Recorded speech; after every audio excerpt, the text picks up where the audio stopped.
aí galera, tudo bem com vocês? Hoje eu vim gravar um vídeo sobre a Frida. Eu vou utilizar como base esse livro aqui. Ele inclusive tem fotos das pinturas dela que são até coloridas.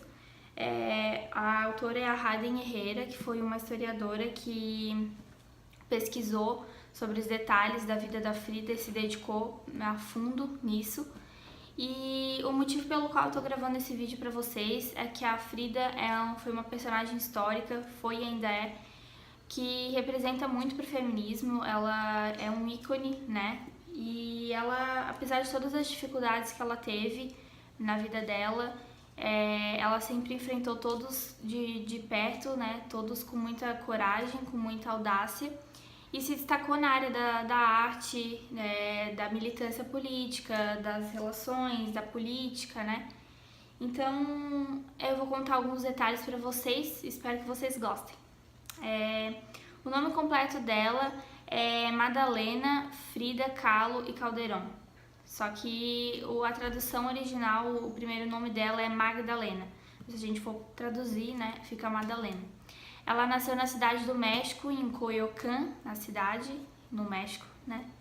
E ela nasceu quando a Revolução Mexicana eclodiu. Foi em 1907 o ano, né? Então ela viveu toda essa... a personalidade dela foi moldada por essas transformações intensas que a época estavam acontecendo, né?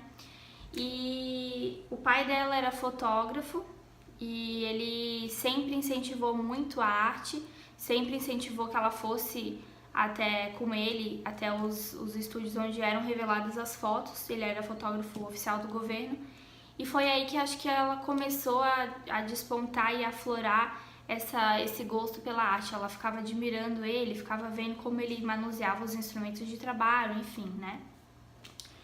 Ela tinha 3 irmãs sanguíneas e 2 meias-irmãs. Todos viviam numa casa lá nessa cidade, em Coyoacán, né? E quando ela entrou para a Escola Nacional Preparatória, que era uma espécie de ensino médio, vamos supor, ela tinha um grupo de amigos que se chamavam os Cachuchas, em que eles eram adolescentes que estavam vivendo aquela efervescência da Revolução Política, da Revolução Mexicana, que estavam tomando até orientações políticas, né? Estavam aflorando ideias esquerdistas, ideias do ponto de vista político esquerdistas, né? Progressistas.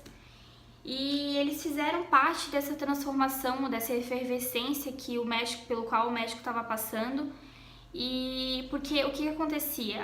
Antes dessa revolução eclodir, as pessoas não davam valor para a cultura original, não davam o devido valor para os trajes mexicanos, para a comida, para a música, enfim, para todos os setores, né? E aí quando essa Revolução Mexicana eclode e o público jovem passa a fazer parte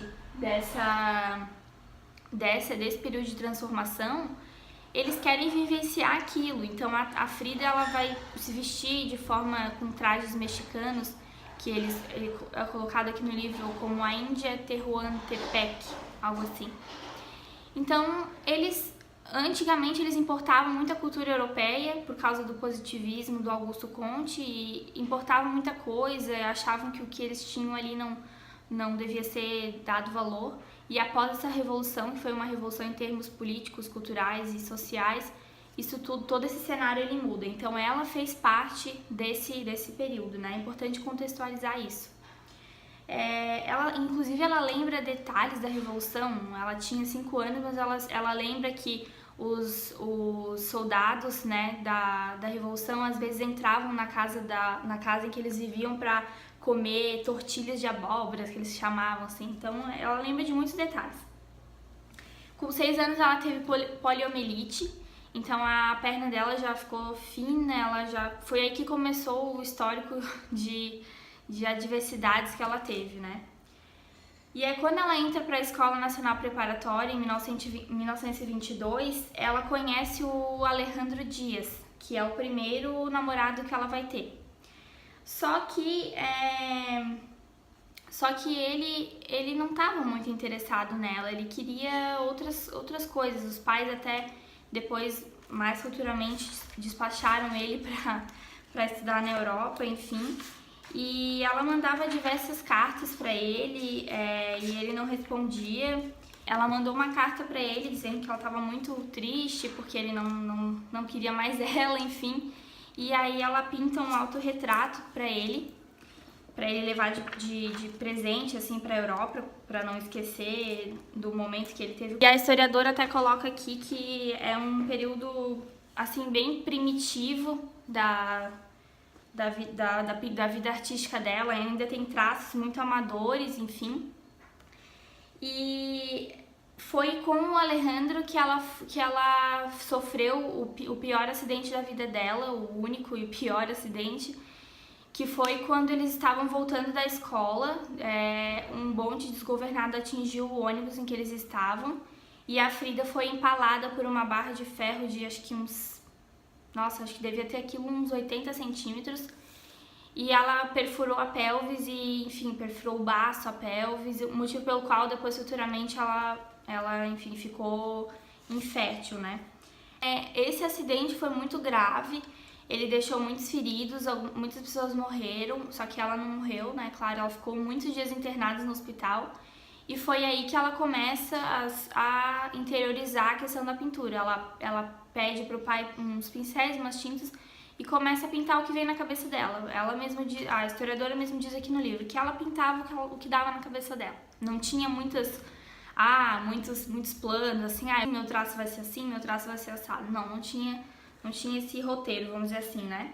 Então esse acidente, ele transformou a vida dela para sempre. Então aí ela começa a pintar e tal, e teve um dia que ela conheceu uma amiga que se chamava Tina Modotti, que também era amiga do Diego Rivera, que era um grande muralista na época, ele já tinha os seus 40 e poucos anos, e que já tinha feito a carreira dele e tal, mas ele ainda estava pintando, né?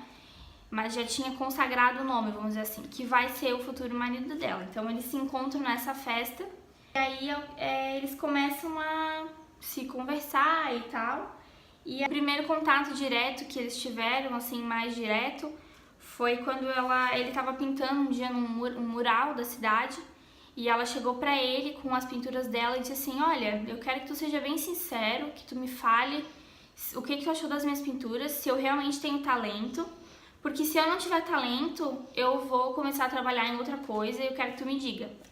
E aí ele falou assim: pode me dar algumas dessas pinturas que eu vou levar pra casa e vou analisar. E aí no domingo que vem tu pinta outra tela e eu vou até tua casa pra te entregar essas que tu me trouxe e já te digo se tu tens talento, né? Então depois daquele dia ela pintou outra tela, ele foi na casa dela no domingo e aí depois daquilo eles se continuaram a se ver, né? E namoraram. E aí em 1929 eles se casam, né?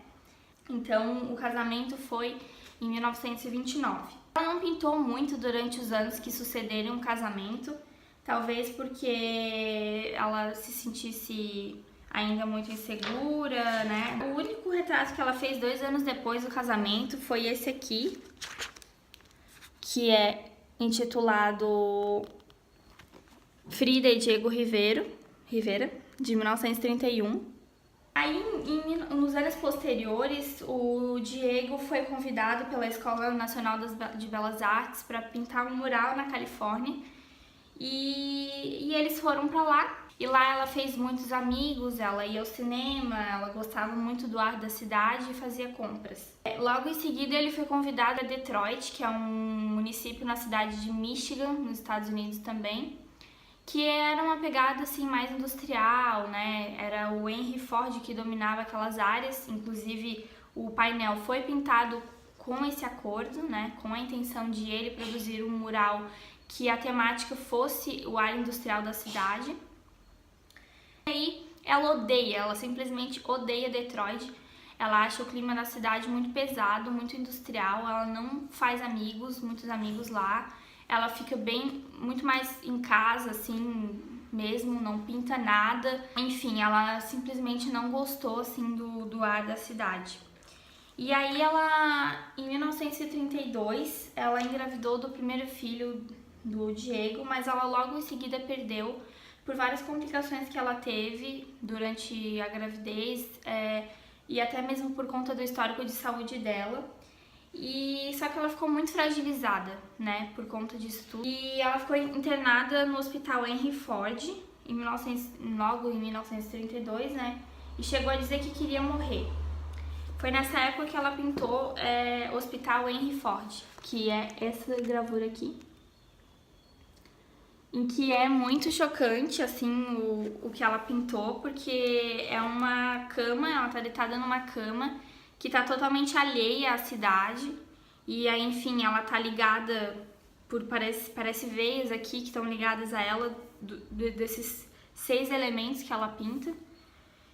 E é uma gravura, assim, que é uma das principais obras que ela tem. Seguindo daí aqui a cronologia, em meio a todo esse caos, infelizmente a mãe dela, ela foi avisada pelas irmãs que a mãe dela teve um câncer no colo do útero ou no seio, agora não me lembro muito bem.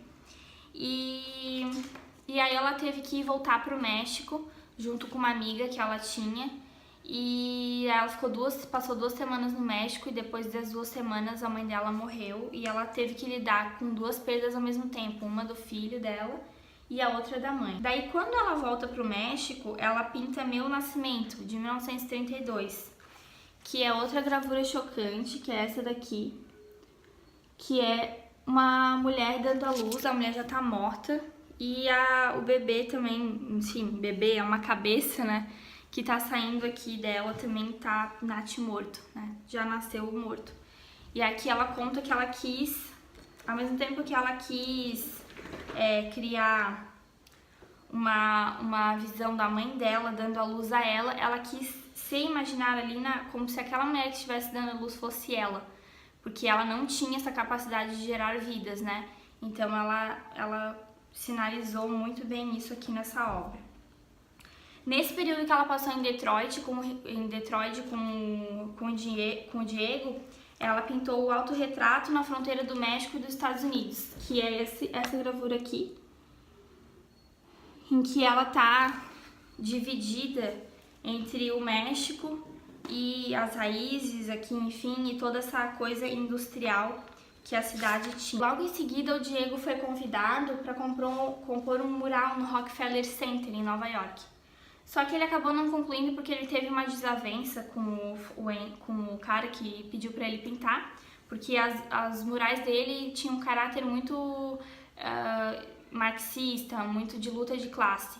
E naquela época, né, o capitalismo já tinha dado as caras, e o cara falou pra ele assim: não, tu não vai pintar isso aqui, tu não vai pintar um negócio que eu tô sendo colocado como vilão e os trabalhadores estão sendo colocados como mocinhos, né?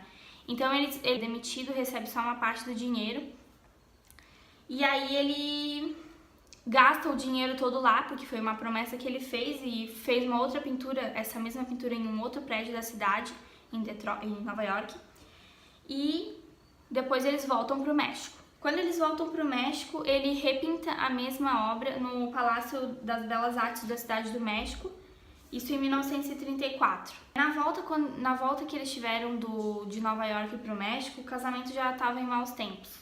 Ele engatou um romance com a irmã dela, a Cristina, e ela simplesmente passou a quase que morar na casa dos dois. Apesar de morar em casas separadas, a Frida e o Diego, era uma casa no mesmo terreno, mas o que ligava os dois ambientes era uma ponte, né?